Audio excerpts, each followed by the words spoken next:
Bismillahirrahmanirrahim. Rabbi shrah li sadri wa yassir li amri wahlul 'uqdatam min lisani yafqahul qawli. Allahumma shalli ala sayidina Muhammad wa ala ali sayidina Muhammad. Assalamualaikum warahmatullahi wabarakatuh. Pasal ke-12 dalam kitab Sirul Asrar karya Syekh Abdul Qadir Al-Jailani menjelaskan tentang orang-orang fakir. Sebagian ulama sufi berpendapat bahwa mereka disebut sufi karena mereka memakai syuh atau jubah dari wool. Sebagian lain berpendapat karena mereka membersihkan kalbu mereka dari noda-noda keduniawian, atau karena mereka membersihkan kalbu mereka dari selain Allah Subhanahu wa Ta'ala. Sebagian ulama yang lain mengatakan karena mereka berada di saf terdepan pada hari kiamat. Yang dimaksud saf terdepan ini adalah alam al-qurbah.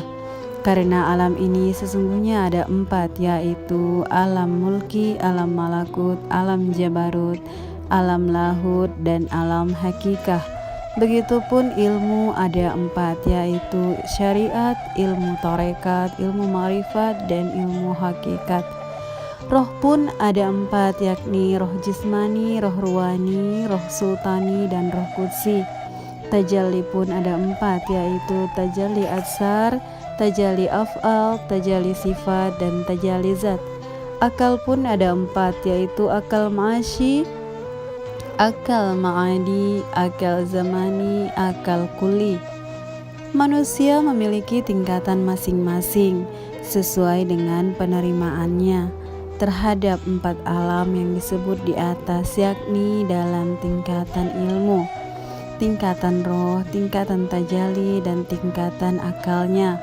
Sebagian manusia ada yang berada di tingkatan pertama, ilmunya di tingkatan pertama, rohnya di tingkatan pertama, akalnya di tingkatan pertama, dan surganya di tingkatan pertama, yaitu surga al-ma'wa. Sebagian yang lain sampai pada batas tingkatan kedua dan meraih surga tingkat kedua, yaitu surga an-naim. Sebagian ada yang mencapai batas tingkatan ketiga di dalam surga tingkat ketiga, yaitu surga Firdaus. Mereka semua yang ada di 3 tingkatan ini golongan yang tidak menyadari hakikat tingkatan ini. Adapun ahlul al-haq dari kalangan fuqara yang ahli ma'rifat mengabaikan semua tingkatan ini. Mereka fokus ke alam al-qurbah. Mereka tidak memiliki batas tingkatan sesuatu pun selain Allah Subhanahu wa Ta'ala.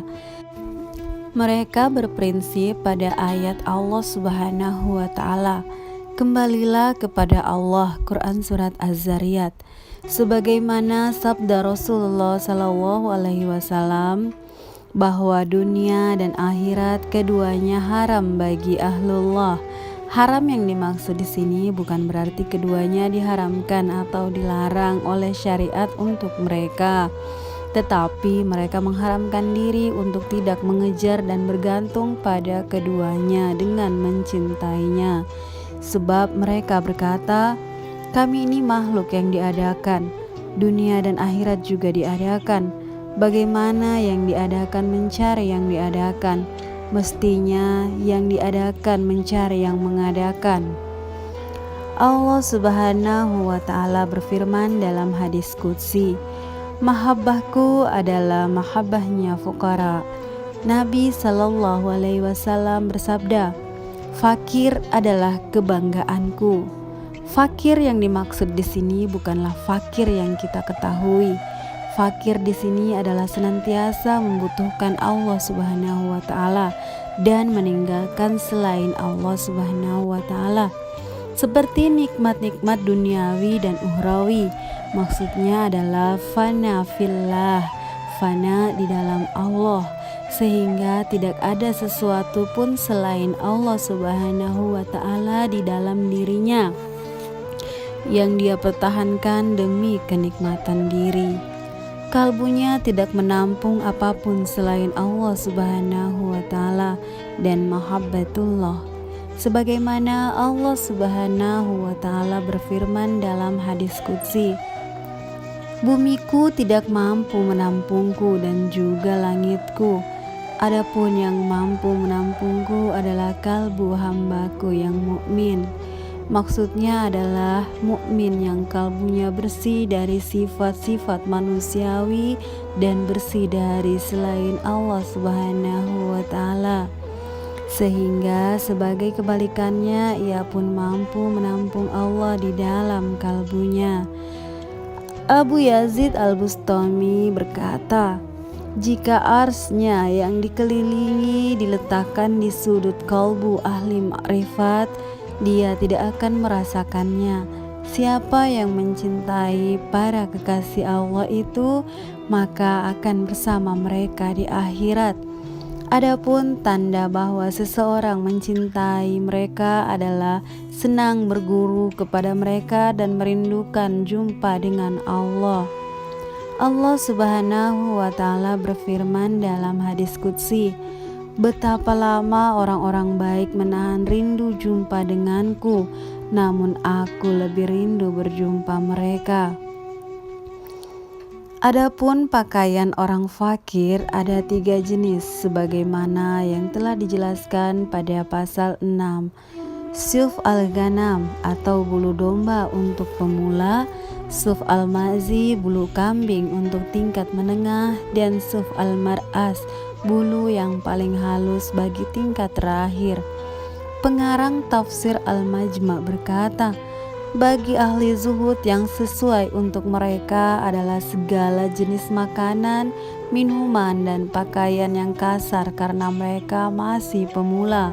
Sedangkan yang sesuai untuk ahli ma'rifat yang telah sampai adalah segala jenis bahan yang lembut.